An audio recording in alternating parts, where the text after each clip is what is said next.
Hi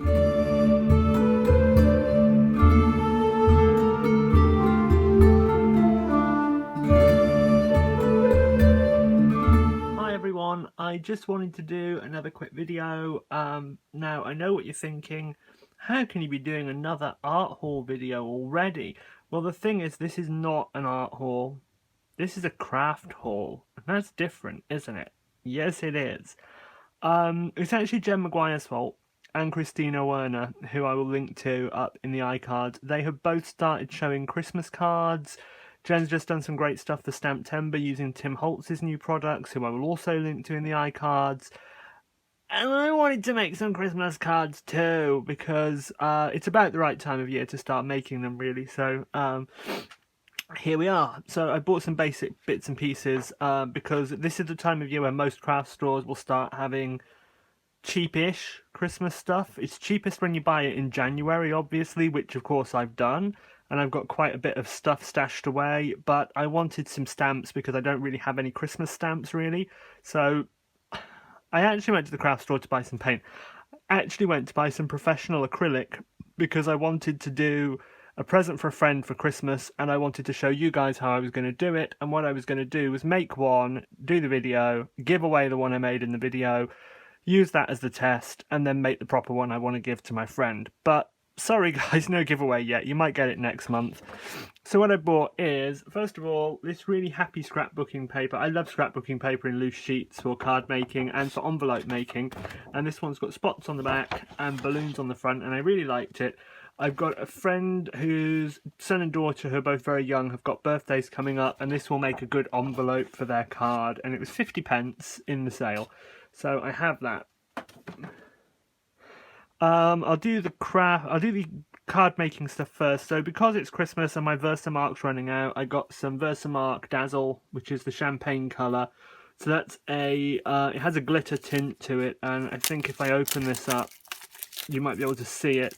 It's great if you use it for its intended purpose, which is watermarking, because VersaMark ink is not actually an embossing ink, it's a watermarking ink, but it's great for embossing too. You can see it has that dark shine, and if I maybe do a little... I've just done a little bit. This has actually leaked quite badly during transit, so I'll put it over there. I've just put some onto paper here, and you can see it's got a gold sparkle, and there's also frost available, which has a bluish silver. It's a really nice, it's a really nice one actually. I've used the frost one before, but I wanted to try this just to add a bit of interest. From Crosscut, I have a die which is called the Filigree Bauble mini die, which does a filigree bauble. Because sometimes I just want to do cards that are a plain pre-bought card, like craft card, and cut out something like this and stick it on the front and do nothing else. And I do those for people I don't like very much. Or more accurately, just to make the big stack of cards to send to people I don't see very often that, you know, you're doing it kind of because you have to do it, not because you want to give them something special. I know that sounds really terrible, but we all do it, right? I think everyone buys the two, if you buy cards, you buy the two classes of Christmas card. You buy the one for people you actually like, and then you buy the ones you buy in the January sale for just everybody else. I know that's awful.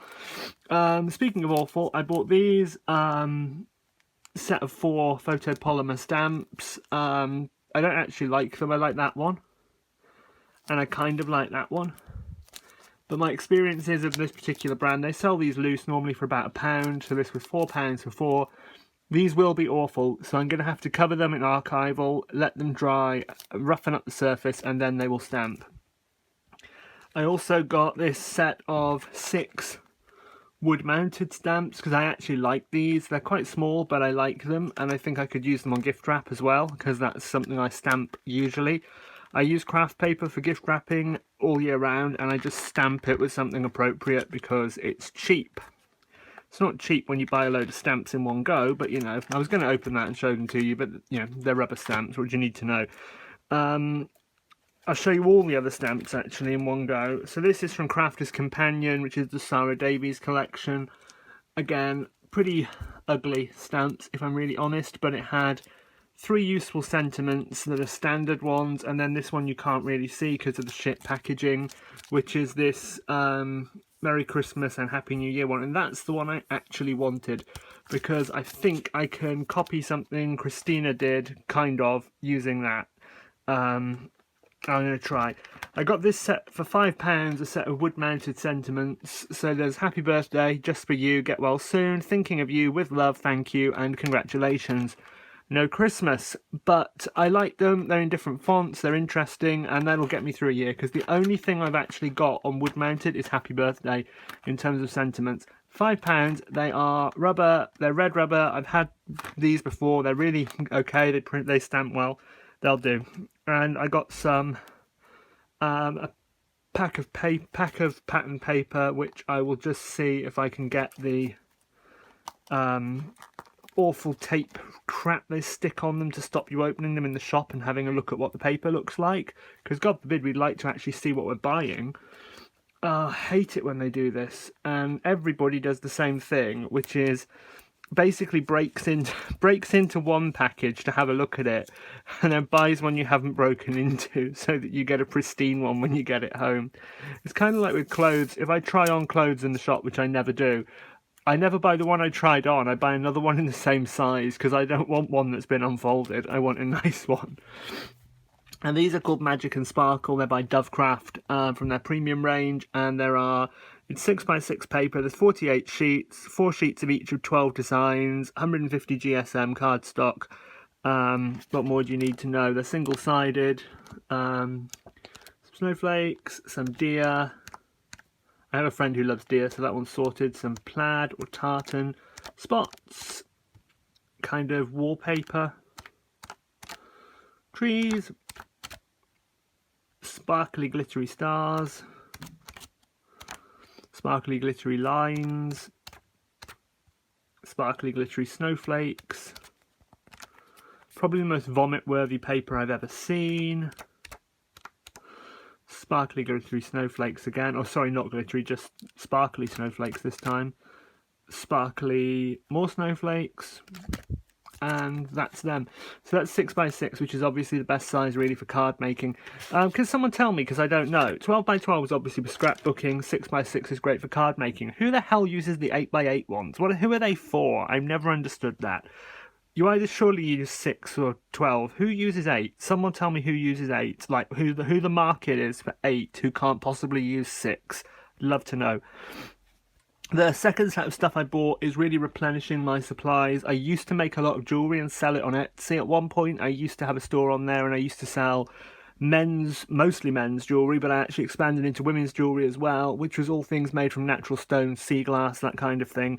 And I did pretty well, I have to say. I made a lot of money doing that, but I got to a point in my life where I couldn't keep up with the demand that people wanted, because I didn't have enough money to just stockpile, a huge range of stock. I had a fair amount of materials, but I'd have to make things pretty much to order, and I also like to customize things a little bit, so I'd always take the time to email the customer and say, look, these are the stones that are in it, but we can swap them for these ones, or you can upgrade them to these ones, so that people got something really unique that was really made for them. And that was what ultimately made me a lot of money. But it took a lot of time. I wasn't able to turn things around as quickly as I wanted because life was in the way, so I stopped. I now want to restart, but not on the same scale. I want to do smaller stuff. So what I've done is replenished a few things I can't find, because there's a few things I know I ran out of and a few things I can't find. So first of all, some silver plated wire. This is 1.2mm wire, and there is 3 meters of it there, and a gold plated 0.4mm, and there are 15 meters of that. Those are actually for a specific project where I needed those wires, and I've got some other silver wires in stock already. There's a ball peen jewel hammer, which is a 1-ounce hammer, because I only have a huge hammer and a canvas hammer. I don't have a really small one. Pretty important thing to have. I've got some waxed linen thread, 22 meters in brown, which is a really nice brown actually. That's actually really for me, because several of my pendants have the problem with them is that if you get really hot, the wax melts and the knots stick if you do sliding knots on this, so you have to end up replacing them after a year or so, which is a bit annoying, but I'm just going to replace all of them in one go. round nose pliers, because I can't find mine. They were like £3, so they're going to last. A set of findings, head pins and everything else, because again, I don't know where mine have gone. Half silver, half gold, and I'm saying silver and gold because it's probably not, but you know, who cares. And some, I don't know if you can see really, but these are river pearls that have been dyed in a kind of aurora black, which are for that really specific design that I have already got in mind, which I might film. If it works, I'll film it. That design, I was going to use purple jasper, but I'm going to use those. I was going to use purple jasper chip beads, but I'm going to use those instead now. And that's actually for a friend for Christmas, or a friend's wife for Christmas, I should say. And I've got a wire designer jig because, again, I can't find mine. And that design involves making a Celtic knot. So that's going to take me a little bit of time. And for £2, a beadboard, because if you've ever tried making jewellery and you don't have a beadboard, it is so much harder. And you can sit with these in front of the TV and just get it all done, because jewellery making is really kind of grunt work. Once you've got the design done and you've just got to plough out 10 of them to sell, it's really, really boring. So if you can just plough them out in front of the TV, life is a lot easier. So there's my little craft haul, and I'm probably going to be filming some card videos in the coming weeks. What I'm probably going to do is just make the card fronts. I don't think I'm going to bother making the interiors yet, because hell, all I do is I make them, I stick them usually onto pre-bought card bases, stamp a sentiment on the inside. It's not very interesting, is it? Surely the front panel is what you want to see.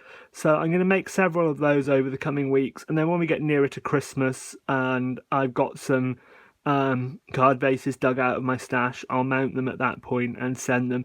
And I might do a giveaway of a set of them, depending on how many I end up making for the sake of the video. Okay, thank you all very much. Good evening.